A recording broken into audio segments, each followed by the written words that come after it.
The Empty Empire.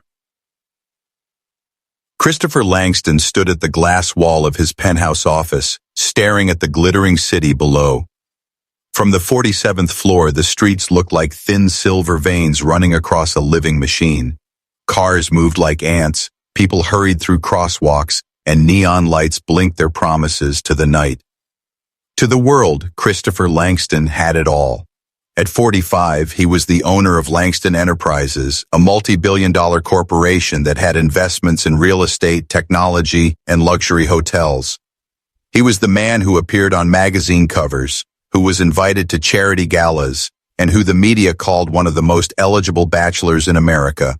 His name carried weight in boardrooms and fear in negotiations. Yet inside, Christopher felt nothing. He pressed his hand against the cold glass. Billions, he whispered to himself. And for what? Behind him, the door opened. Barbara, his personal assistant of 15 years, peeked in. She was in her early 60s now, with silver streaks in her dark hair and a patience that came from watching her boss build an empire brick by brick. "Mr. Langston," she said gently, "your dinner reservation at LeBlanc is in an hour. The board members will meet you there." Christopher adjusted his tie. Another night, another business dinner, another room filled with men and women who only wanted to shake his hand because of the money behind it. "Thank you, Barbara. You can head home for the evening," he said. Barbara hesitated. She rarely did that. "Chris, are you all right?" Christopher forced a smile. "I'm fine, just tired." But he wasn't fine, and Barbara knew it. For years, she had watched him live like this, deals, numbers, wealth, and silence. But she didn't press him tonight. She only nodded and left. The restaurant. LeBlanc was the most exclusive restaurant in the city. Golden chandeliers hung above the tables. The air carried the smell of truffle butter and fine wine, and every guest was dressed like they were walking onto a red carpet. Christopher walked in, tall, confident, every eye turning to him. The maitre d' smiled nervously and led him toward the private dining area reserved for his company. But halfway through the dining hall, Christopher froze. At a corner table, in the glow of candlelight, sat a woman he thought he would never see again. Amara. His chest tightened, and the air seemed to vanish from the room. Amara Johnson, his ex-wife.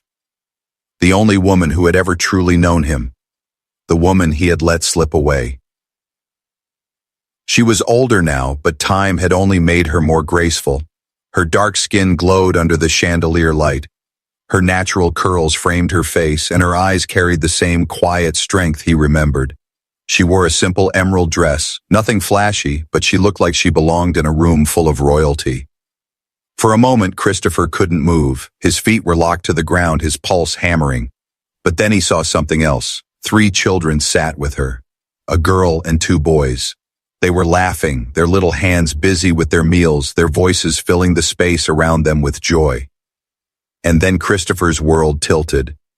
Because when the little boy lifted his head, Christopher saw himself. The same sharp jawline, the same piercing green eyes.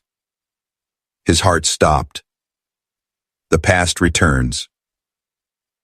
He staggered slightly, gripping the edge of a nearby chair for balance. The maitre d' looked confused. "Sir, is everything all right?" Christopher couldn't answer. His throat was dry, his body tense. All he could do was stare. The girl, she had Amara's warmth in her smile, but her nose, her cheekbones, they were his. The other boy tilted his head in a way Christopher recognized instantly, because he himself did that when he was curious. Triplets. His triplets. Christopher felt the air rush out of his lungs. His mind screamed at him, "It can't be. This is impossible." But it wasn't. Every detail in those children's faces screamed his bloodline. His chest burned. He remembered the last time he had seen Amara, 8 years ago in a courtroom, their marriage ending with silence and tears. They had been young when they married. She had believed in him, believed he would be more than a dreamer with empty pockets. But when his business began to rise, he had changed. Money had consumed him. Late nights, broken promises, neglect. He remembered her last words to him before she walked away. One day you'll have everything you ever wanted, Chris, and you'll realize you have nothing that truly matters. And now, here she was, with the children he never knew existed. The pull of two worlds. The maitre d' cleared his throat. "Sir, your guests are waiting." But Christopher raised a hand, silencing him. His entire body leaned toward that table, as though invisible threads pulled him there. He couldn't hear the chatter of the restaurant anymore. He couldn't smell the truffle butter or the wine. He couldn't think about business deals or his empire. All he could see was Amara's hand brushing a crumb from her daughter's cheek. All he could hear was the laughter of the boy with his green eyes. And all he could feel was a sharp stab in his chest, the kind of pain no amount of wealth could protect him from. Because in that moment, Christopher Langston realized that the life he thought he had mastered was nothing but glass and steel. And the life he had thrown away was sitting just a few feet away, alive, real, and impossibly beautiful. The eye contact. Then it happened. One of the boys turned fully toward him, their eyes locked. Christopher's heart stopped. The boy frowned, tilting his head the same way Christopher did when he studied a problem. And then, with childlike innocence, the boy whispered something to Amara. She turned, slowly, her eyes scanning the restaurant until they landed on him. Her expression froze. Her lips parted, her body stiffened, and in her gaze Christopher saw shock, pain, and something else. Fury.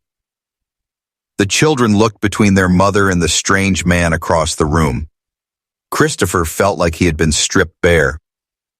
For the first time in years, he couldn't hide behind wealth, power, or reputation. He was just a man staring at the family he never knew he had. Cliffhanger. The maitre d' shifted nervously. "Mr. Langston, should I take you to your table?" But Christopher couldn't move. He couldn't breathe.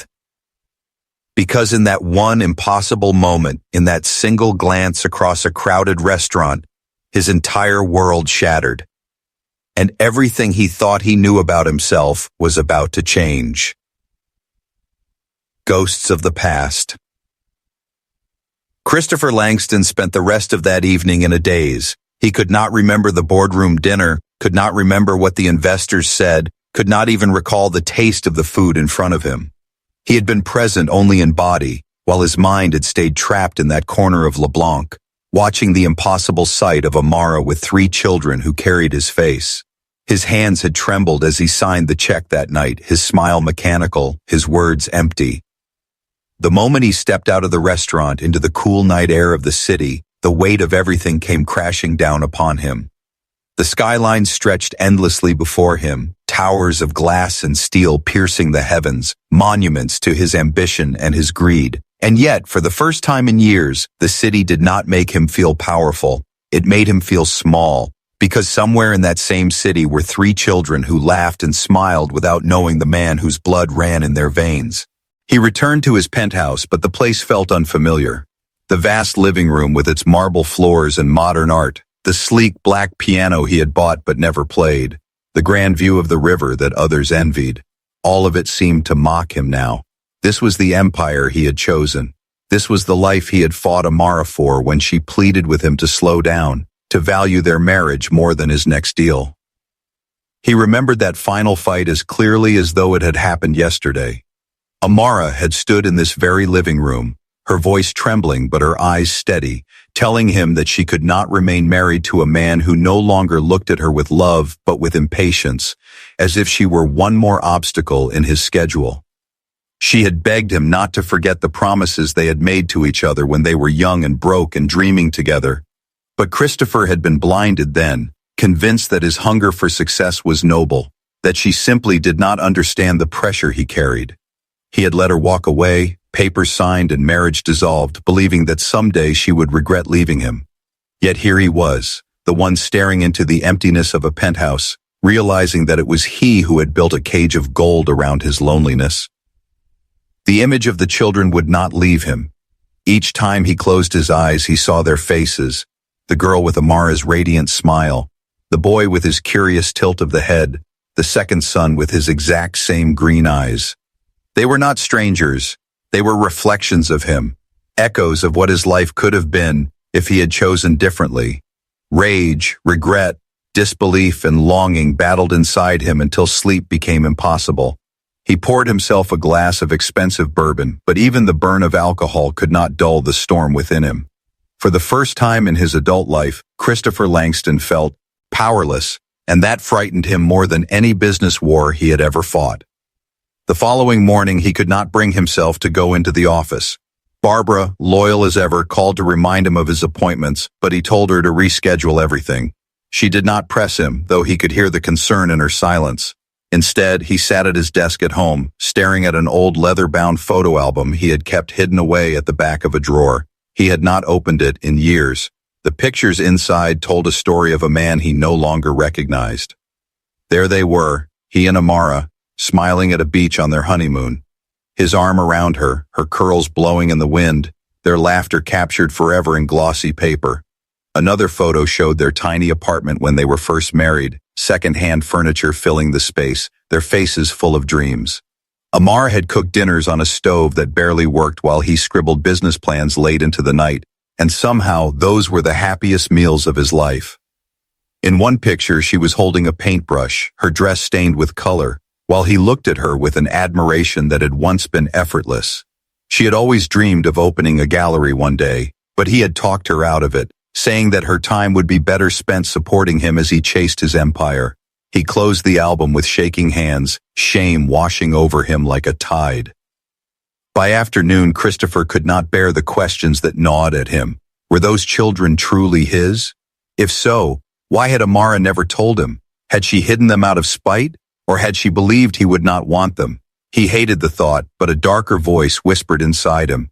Perhaps she had been right. Perhaps the man he had been 8 years ago would not have wanted them because he had been consumed with wanting only money. The thought sliced through him, leaving him breathless. Christopher was not a man used to uncertainty. In business, when answers were hidden, he sent people to uncover them. So that was what he did now. He made a single phone call to a private investigator he had used in the past. A discreet man, reliable, with no interest in gossip. He gave him one name, Amara Johnson. Within 24 hours, the investigator returned with files, photographs, and timelines. Christopher spread the papers across his desk, his heart hammering. The truth stared back at him in black and white. Amara had lived quietly after the divorce, moving into a modest townhouse in a middle-class neighborhood. She had not remarried. She had opened a small art studio, finally chasing the dream he once dismissed. The studio had grown steadily, a local success story that supported her and the children. The files confirmed it beyond doubt. The triplets were 8 years old, their birth certificates listed no father, their last name was Johnson, but the photographs told the story that paper could not deny. In every candid shot, in every birthday party picture, in every school event, Christopher saw himself reflected in those children. There was no escaping it. They were his. He sank into his chair, burying his face in his hands. The truth was a blade cutting through the armor he had built for years. He was a father. He had been a father for 8 years without knowing it. He had missed first words, first steps, birthdays, scraped knees, bedtime stories, all because he had been too blind to see what truly mattered. And yet, how could he blame Amara? She had walked away from a man who never had time for her. Why would she believe he would have had time for children? That night, Christopher did not sleep again. Instead, he replayed memory after memory in his mind. He remembered the day Amara had stood in the rain outside his office, waiting for him to come home. Only for him to brush past her because he had a deal to close. He remembered her sitting at their dinner table alone while he took calls, her face lit only by the blue glow of his laptop. He remembered the way she had finally stopped arguing, stopped begging, stopped fighting for his attention, and how he had mistaken her silence for weakness rather than the exhaustion it truly was. These ghosts haunted him now, whispering truths he had refused to hear. By dawn, Christopher made a decision. He could not let another day pass without confronting the truth face to face. He had to see Amara, had to demand answers, had to beg if necessary. He was terrified of what she would say, but more terrified of living the rest of his life knowing he had ignored this chance. The following afternoon, he arrived at her townhouse unannounced. His sleek black car looked absurd, parked on the quiet suburban street, surrounded by bicycles and chalk drawings on sidewalks. He stepped out, feeling strangely out of place in his tailored suit. He walked up the path, his heart racing like a young man's, and knocked on the door. It was not Amara who opened it. It was the little girl. She had wide brown eyes and a smile that mirrored her mother's, though it quickly vanished into cautious curiosity as she studied the stranger before her. Christopher froze, his throat tightening, unsure of what to say. Then Amara's voice floated from inside. "Sweetheart, who's at the door?"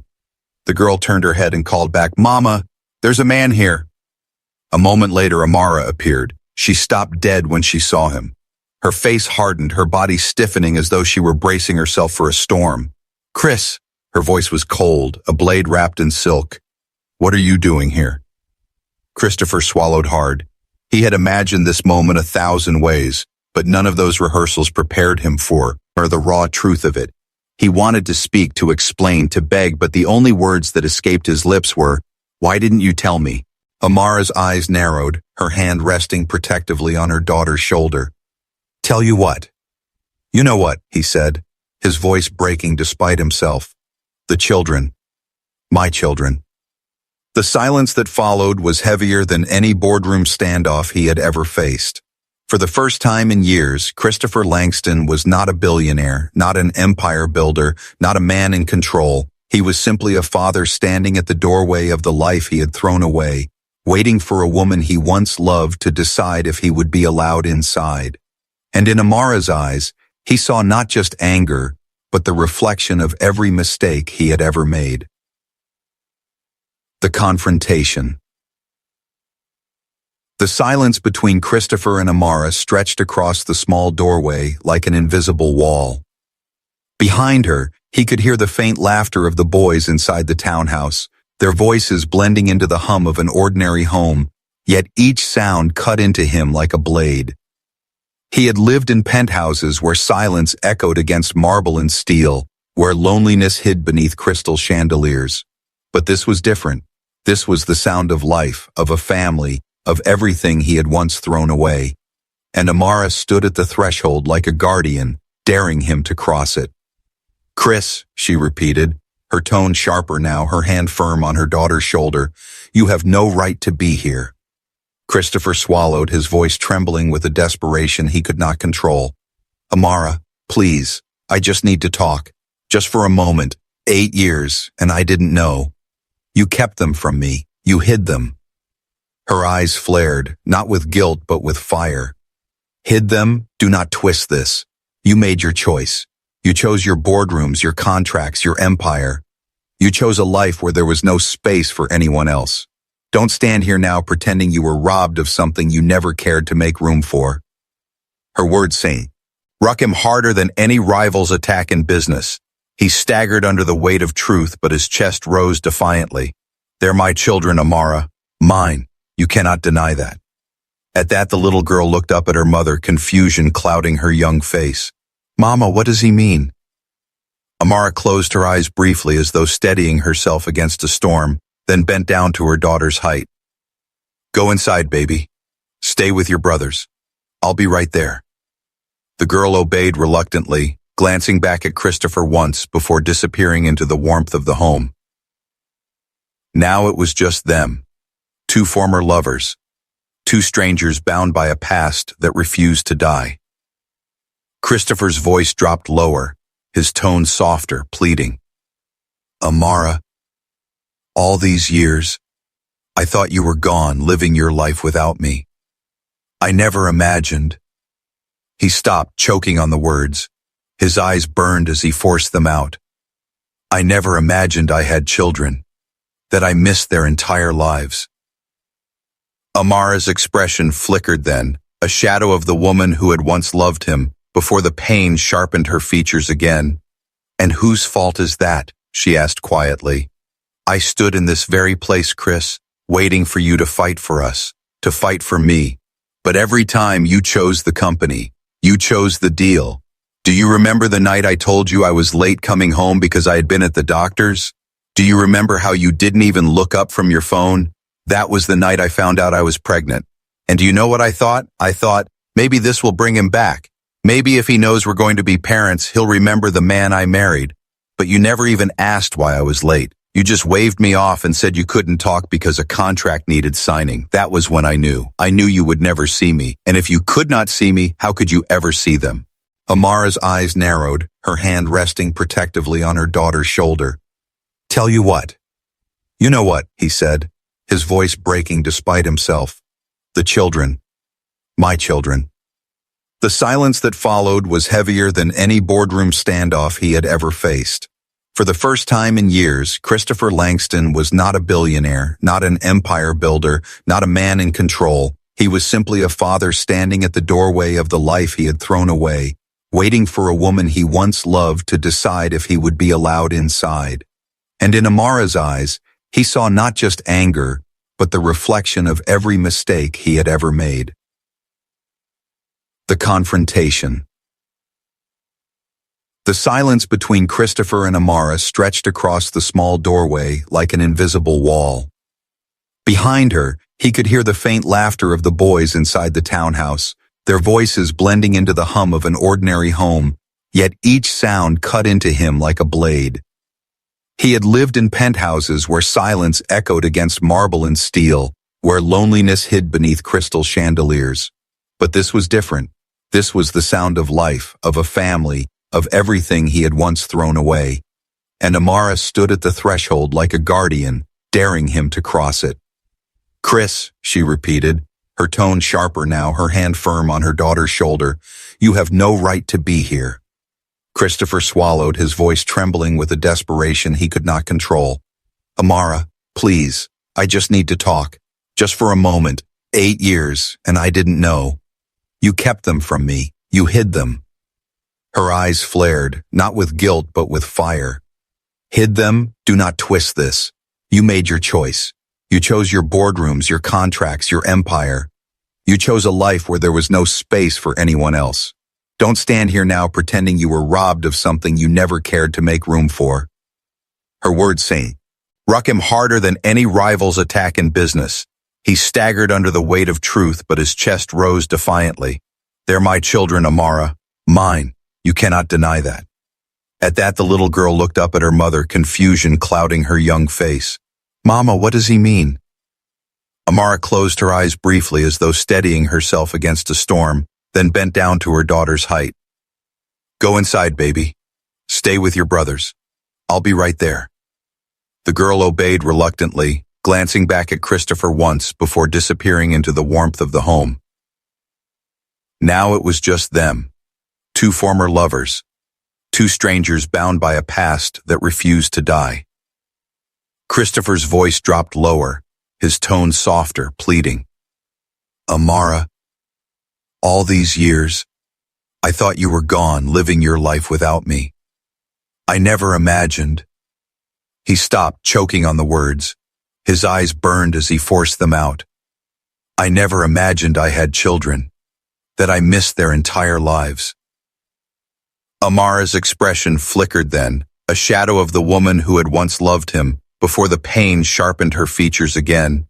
And whose fault is that? She asked quietly.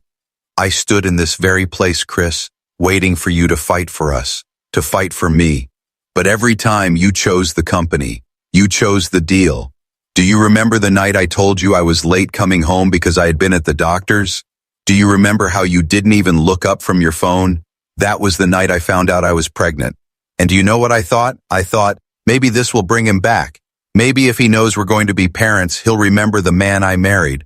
But you never even asked why I was late. You just waved me off and said you couldn't talk because a contract needed signing. That was when I knew. I knew you would never see me. And if you could not see me, how could you ever see them? This is what you wanted, isn't it? She whispered.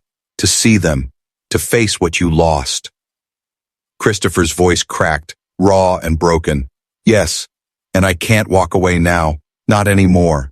But before Amara could reply, her daughter stepped forward, her small voice trembling yet strong enough to shatter him completely. Why didn't you want us? The question hung in the air like a verdict, and in that moment, Christopher Langston, the billionaire, the empire builder, the man who had everything, fell apart. His knees buckled, his hands covered his face, and for the first time in decades he wept openly, the weight of all his mistakes pouring out in front of the only people who truly mattered. And in the doorway of that modest townhouse, Amara watched with silent tears, unsure if this was the beginning of healing, or just another wound waiting to break them all over again. The struggle within. Christopher sat alone in his penthouse that night, his head buried in his hands as the silence pressed down upon him like a suffocating weight. The city lights glowed endlessly beneath the glass walls, but for once he did not see them. Normally, the skyline energized him, a constant reminder of his victories, the concrete evidence of how far he had risen from nothing. But now, every flickering light outside mocked him. Every building reminded him of the nights he had traded love for ambition, and every shadow whispered of the family he had unknowingly abandoned. He had gone to Amara's house determined to demand answers, but he left with something heavier than answers. He left with truth, and the truth was merciless. He had seen the eyes of his children, eyes that asked questions he did not know how to answer, eyes that carried pieces of himself he could not deny. And then there was the question, spoken by his daughter with such piercing innocence it broke the walls he had built around himself. Why didn't you want us? That voice echoed in his ears now, louder than any boardroom argument, sharper than any deal gone wrong. He could close billion-dollar acquisitions without hesitation, but that single question had reduced him to a trembling man, his carefully constructed empire of steel and glass collapsing in silence around him. The following days were no easier. He buried himself in work, but his focus fractured with every memory of Amara's gaze and the sound of his children's voices. At board meetings, his directors noticed his distraction. He stared too long at contracts, his pen hovering without signing. During conference calls, his responses were clipped, his mind wandering elsewhere. And though he tried to pretend nothing had changed, Barbara saw through him. She always did. One evening, she entered his office after the others had left, closing the door behind her with quiet finality. "You've been different, Chris," she said softly, her hands folded in front of her. Not tired, not stressed, different. He avoided her eyes, focusing instead on the city beyond the glass. "I'm fine, just thinking." Barbara stepped closer, her voice steady. "I've worked beside you for 15 years. I know the man who lives for the next conquest, who thrives on the chase, who would never miss a detail in a contract. And I know the man who now sits in front of me, staring into the dark like it holds all his regrets. This is not about the company. This is something else. Someone else." Christopher turned slowly, his defenses faltering. "What if I told you I discovered something I never knew I had?" Barbara tilted her head. "Then I would say it must matter, because for the first time, I see you afraid." The words pierced him. Afraid. Yes, that was it. He was afraid of what it meant to suddenly be a father of 3 children whose lives had unfolded without him, afraid of what Amara's judgment meant for his future, afraid that he had come too late. And yet, despite the fear, he could not walk away. He told Barbara enough, just enough to unburden himself without revealing everything. He spoke of Amara, of the children, of the question that haunted him. She listened without interruption, her eyes soft, her silence carrying the weight of years of loyalty. When he finished, she said only one thing. "Then you must decide if you want to be the man who signs deals or the man who answers that little girl's question." Those words followed him into the nights that came after. He found himself driving past Amara's townhouse more than once, his expensive car an odd shadow in the quiet street. He never approached, not after that first confrontation, but he watched from a distance. He saw her walk the children to school, her hand holding theirs with gentle strength. He saw her locking up her art studio late in the evening, her hair tied back, exhaustion etched on her face but pride in her eyes. He saw the triplets playing in the yard, their laughter spilling into the air, a sound so alive it filled the emptiness of his heart even from afar. Every glimpse tightened the grip of regret on his chest. But Christopher was not the only one wrestling with turmoil. Amara too felt the storm. She had spent years protecting her children from the shadow of a father who had not been there, raising them with the belief that they were loved and complete even without him. And now, suddenly, that same man stood at her door, weeping like he had never wept before, begging for a chance. She lay awake at night, staring at the ceiling, wondering if she could ever trust him again, wondering if she had the right to let him in. Her children were curious now. They had asked who he was, why he looked like them, why Mama had sent them away when he came. She had dodged their questions, but she knew the truth would not remain hidden forever. One Saturday morning, when the children were drawing in the living room, Amara sat at her small kitchen table, sipping tea she did not taste. She thought of Christopher's face when he broke down, the rawness of it, the vulnerability she had never seen when they were married. He had been powerful then, untouchable, so consumed by ambition that his humanity had withered in front of her eyes. But the man who had knelt at her door, sobbing under the weight of a child's question, that was not the same man. And though her heart hardened against him, some part of her could not ignore the possibility that he had changed.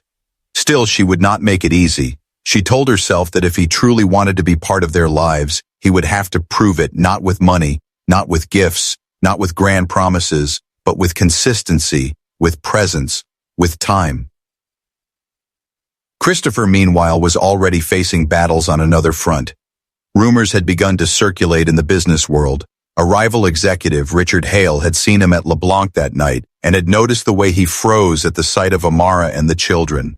Hale was a man who thrived on weakness, and Christopher's sudden distraction was a gift he would not ignore. Within weeks, whispers spread in the financial press, stories of Christopher losing focus, missing opportunities, faltering in meetings. The empire he had spent decades building suddenly looked shaky, not because of market forces, but because of the ghosts of his past. Investors began to ask questions, board members exchanged nervous glances, and the pressure mounted. And in the midst of this storm, Christopher stood at a crossroads. On one side was his empire, demanding every ounce of his attention, warning him that a single misstep could destroy everything he had built. On the other side was his family, the children he had never known, the woman he had loved and lost, beckoning him into a life he had long abandoned. He could not walk both paths forever. Sooner or later, he would have to choose. The choice gnawed at him during sleepless nights, during lonely meals, during endless meetings. He stared at contracts but saw his daughter's questioning eyes. He listened to presentations but heard his son's laughter echoing in memory. And every time the scales tipped a little further, the weight of blood and love beginning to outweigh the steel and stone of empire. One evening, unable to resist any longer, he returned to Amara's townhouse. This time he carried nothing. No gifts, no arguments, no pride, just himself. She opened the door, weary, cautious, her guard still raised. He stood there, shoulders heavy, eyes raw, and said simply, "I don't want to take them from you. I just want to earn the right to be near them. Let me try." She studied him for a long time, her silence stretching like a test, and finally she stepped aside just enough for him to see the glow of the living room, where his children played, their laughter rising like music. She did not invite him in fully, not yet, but she had opened a door, both literal and symbolic. It was not forgiveness, it was not trust, it was not even acceptance. But it was a beginning. And as Christopher stood at that fragile threshold, he realized the battle within him was no longer about empire versus family. It was about the man he had been, the man he was, and the man he still had a chance to become. Breaking point. The weeks that followed tested Christopher Langston in ways he had never imagined. For decades, his greatest challenges had been in the boardroom, where numbers dictated his victories and strategies determined his empire's survival. He had fought off hostile takeovers, silenced critics with ruthless acquisitions, and built an identity around being the man who never faltered, the man whose control could not be shaken. Yet nothing had prepared him for the quiet, steady resistance of a woman he had once loved, or the innocent curiosity of 3 children who looked at him as both a stranger and a mirror. Every evening, after long days at the office, Christopher found himself driving through streets that had never mattered to him before, streets lined with modest homes and the scent of home-cooked meals drifting through open windows. He would sit in his car for minutes that stretched into hours, staring at Amara's townhouse, his chest tightening with the simple domestic life unfolding within. He saw silhouettes moving past curtains, heard muffled laughter through glass, and felt like an outsider peering into a life that should have been his. Sometimes Amara allowed him brief visits, hesitant, cautious encounters where he was introduced not as father, but as Mr. Langston, a family friend. The children greeted him politely, their manners a reflection of Amara's careful upbringing. But beneath their courtesy, he sensed questions they dared not voice. He brought no gifts, only himself, because Amara had made it clear that money would not buy her trust or their affection. And though he longed to shower them with the luxuries his empire could provide, he understood that what they needed most was not toys or wealth, but presence, something he had withheld for too long. Still, outside those walls, the storm gathered. Richard Hale, his longtime rival, had begun circling like a vulture, feeding rumors to the press that Christopher's distraction was weakening Langston Enterprises. Anonymous leaks suggested scandal, whispers of a hidden family that could derail his reputation as a bachelor billionaire. Investors grew restless, their calls more pointed, their doubts more vocal. In the boardroom, Christopher faced eyes that once brimmed with admiration, now laced with suspicion. "Are you losing focus, Chris?" one director asked bluntly during a tense meeting. "Our empire cannot afford a distracted leader." Christopher deflected, hiding the turmoil behind polished words, but the truth gnawed at him.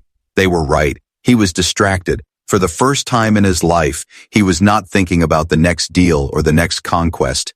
He was thinking about children's laughter and the pain in Amara's eyes. One night, after a grueling day of meetings filled with veiled threats from his board, Christopher arrived at Amara's home, exhausted but unwilling to surrender.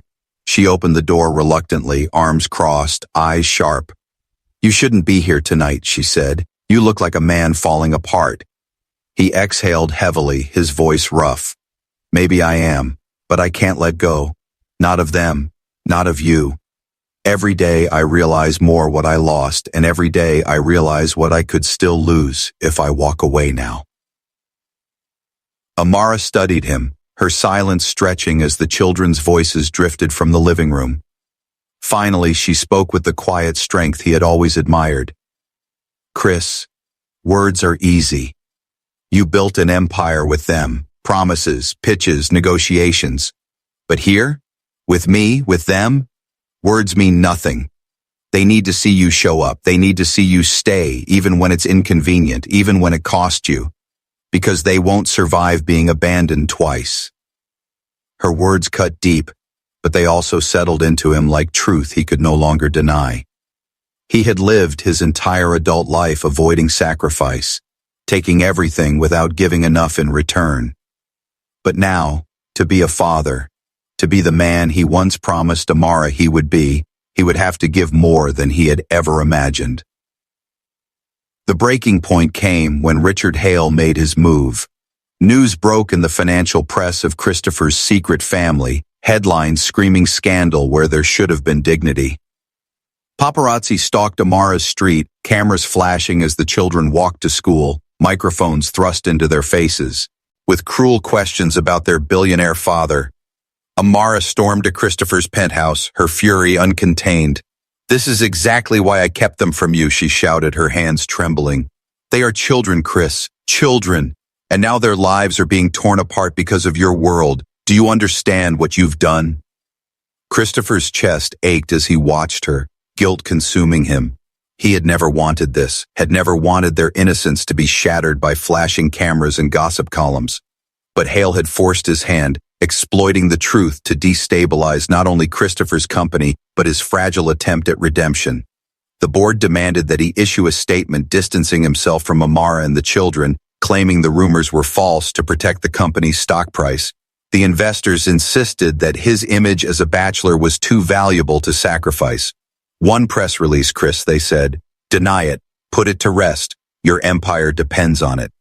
That night, Christopher sat in his office staring at the drafted statement lying on his desk. One signature would silence the storm, stabilize his company, and protect his empire. But it would also erase the truth, erase his children, erase the fragile bond he had only begun to build. His pen hovered above the paper, his hand trembling. For the first time, he realized he was not signing a contract. He was signing away his soul. In that moment, his phone buzzed. A message. He opened it and froze. It was a photograph Amara had sent. It showed their daughter asleep on the couch, a blanket tucked under her chin, a sketchbook resting on her chest. She had drawn a family, 3 children, a mother and a father. The father's face was incomplete, half-finished, as though waiting for him to decide whether or not to step into it. Beneath the drawing, in a child's handwriting, were the words, "Maybe someday. He'll stay." Christopher dropped the pen, his hands shaking. He knew then that no empire, no stock price, no empire of glass and steel mattered more than those words. He tore the statement in half, his decision made.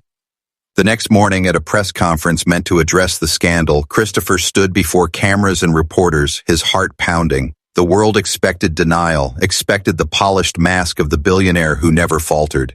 Instead, he spoke with a raw honesty that stunned them all. "They are mine," he said, his voice breaking but steady.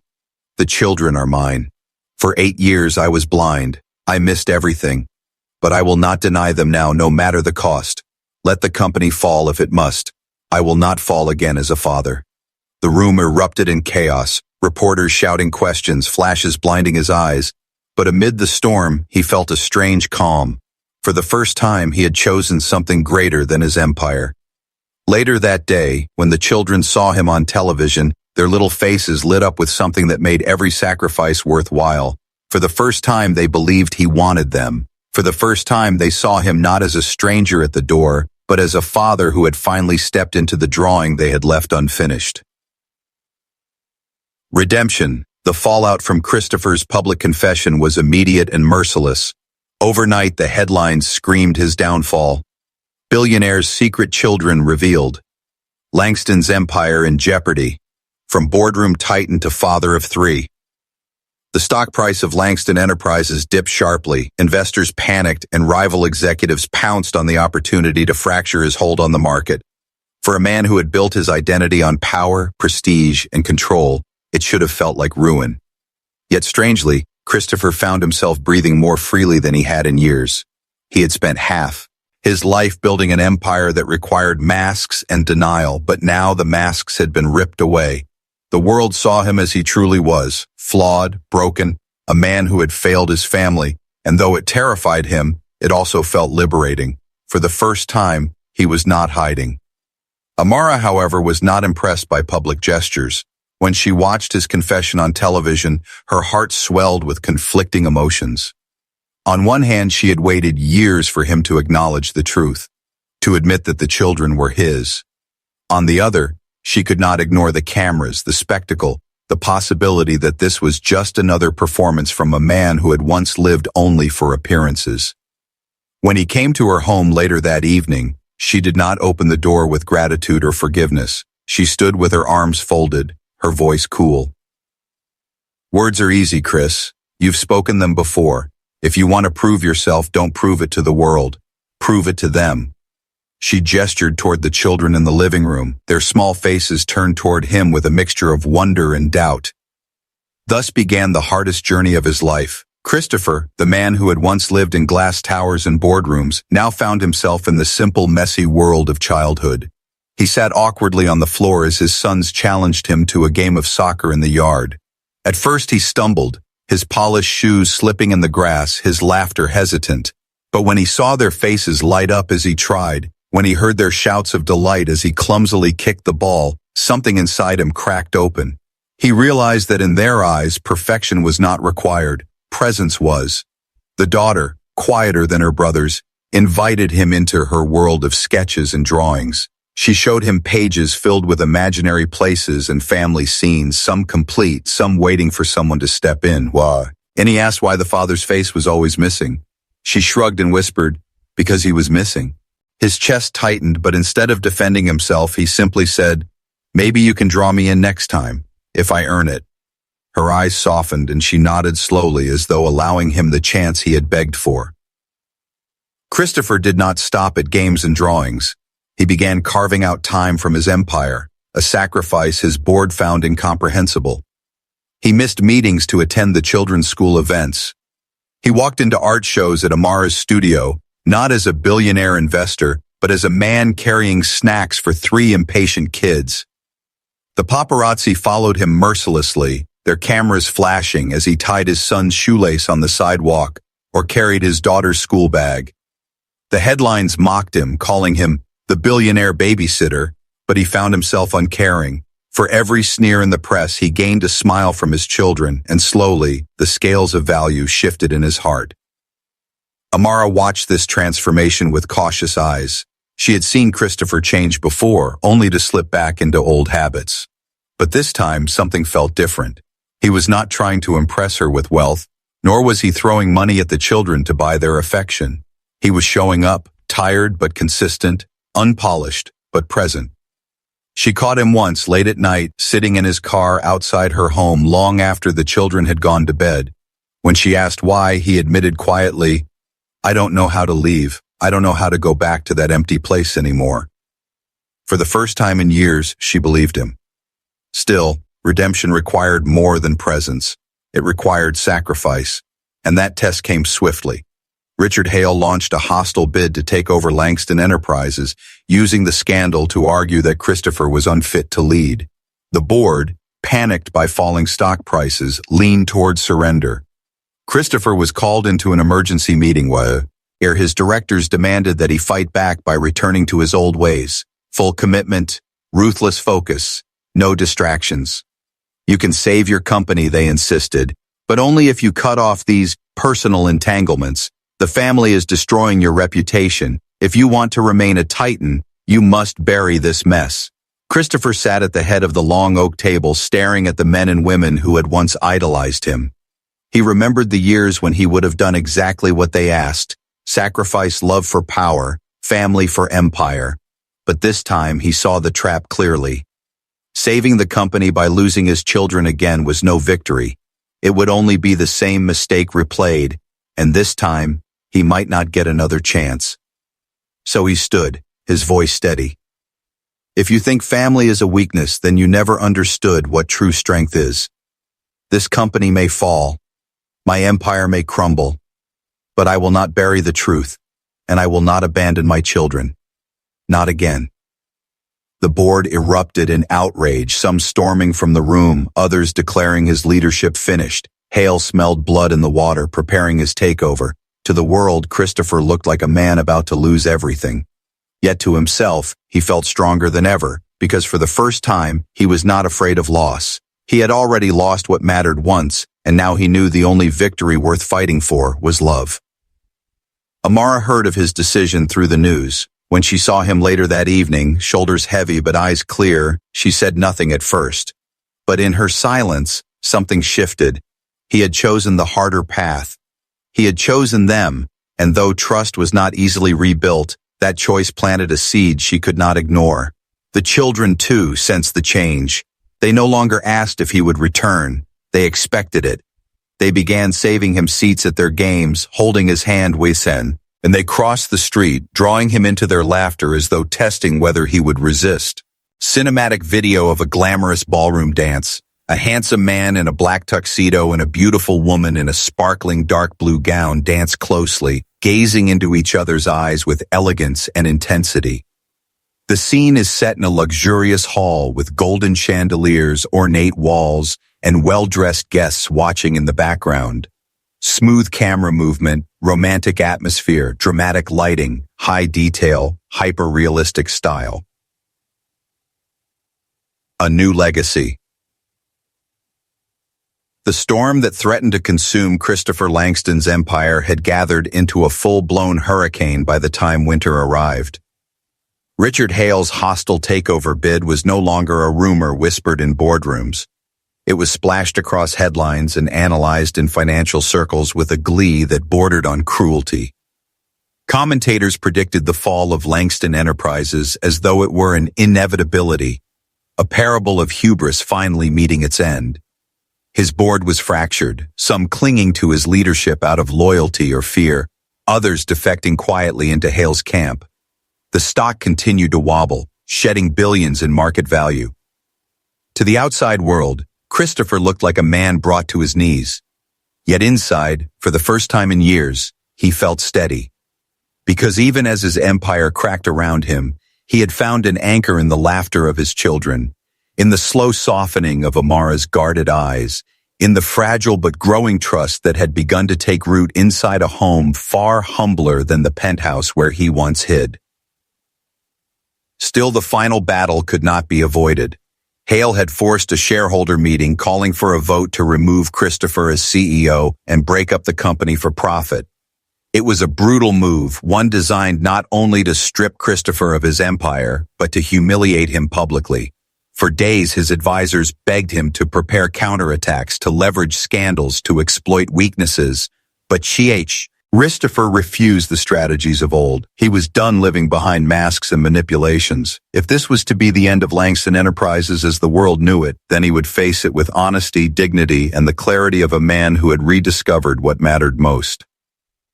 The day of the meeting arrived, a cold morning where snow dusted the streets outside the towering glass headquarters. Reporters clustered like vultures, cameras flashing, voices shouting questions about betrayal, family, and downfall. Christopher stepped from his car without bodyguards, dressed not in the flawless armor of custom suits but in something simpler, understated. His face was lined with exhaustion, yet his eyes carried a calm resolve that unsettled even his enemies.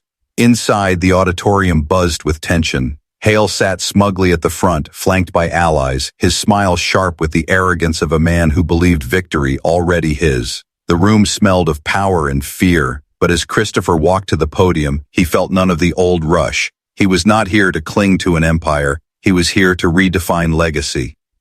He began to speak, not with the polished cadence of a corporate titan, but with the quiet strength of a man who had been broken and rebuilt. He told the truth. How ambition had once consumed him, how he had sacrificed love and family for glass towers and numbers in a ledger, how his blindness had cost him the woman he loved and 8 years with his children. The room shifted uneasily as he laid himself bare, because this was not the language of business. Yet his words carried a weight that statistics and strategies could not. "I stand before you today not as a perfect man," he said, his voice steady, "but as a man who has learned that wealth without love is poverty and power without integrity is weakness. If you choose to remove me, so be it. But understand this, Langston Enterprises was never meant to be just profit. It was meant to build, to create, to serve. If you turn it into a feeding trough for greed, you may gain riches, but you will lose its soul, and I will not be part of that." The silence that followed was deafening. Hale shifted uncomfortably, his smirk faltering as murmurs rippled through the room. Some shareholders, hardened by years of chasing returns, scoffed, but others, those who had followed Christopher since his earliest days, saw something else. They saw not the mask of a ruthless billionaire, but the man who had built from nothing with passion and vision. The vote was called, and though Hale had rallied much of the board, the result shocked him. Christopher was not removed. His empire had been scarred, weakened, but it remained in his hands, because enough people believed his words were not a performance, but the truth of a man reborn. Hale stormed out humiliated, his carefully crafted coup collapsing before it began. That evening, Christopher did not celebrate in champagne-soaked boardrooms. He drove instead to Amara's townhouse where the children were waiting by the window as though they had known instinctively that he would come. When he entered, they rushed to him with a joy that eclipsed any corporate victory. Their laughter filled the air, their arms wrapped around his waist, their small voices chattering about drawings, school projects, and games. Amara watched from the doorway, her eyes softening despite herself. For so long she had believed he would always choose empire over family, but tonight she saw the man who had stood before the world and chosen something different.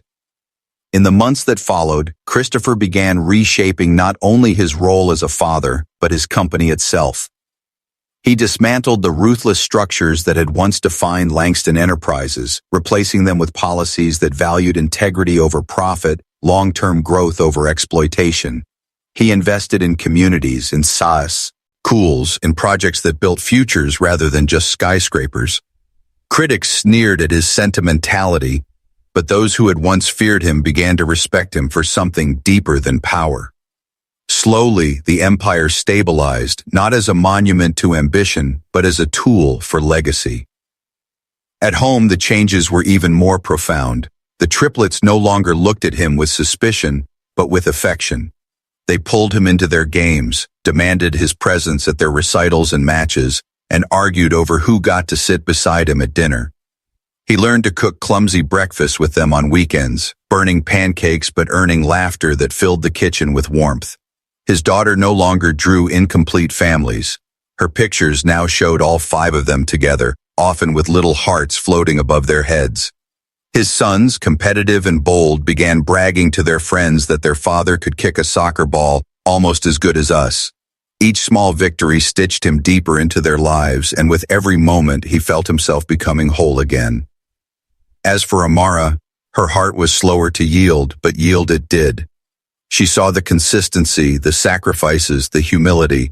She watched him turn down billion-dollar deals if they required him to miss a school play. She saw him step into the role of father, not with arrogance, but with awe, as though each moment with the children was a gift he did not deserve but cherished anyway. Gradually, the walls she had built to protect herself began to crumble. One evening, after the children had gone to bed, she stood beside him in the quiet living room. Her voice was soft, almost a whisper. "You've changed, Chris. You're not the man I left." He looked at her then, his eyes heavy with emotion, and replied, "No, but maybe I've finally become the man you believed I could be." They did not rush into declarations or grand promises. Instead, they moved slowly, letting trust grow in the small, steady ways that matter most. But the possibility of love returned, fragile yet real, like the first shoots of green breaking through winter's frost.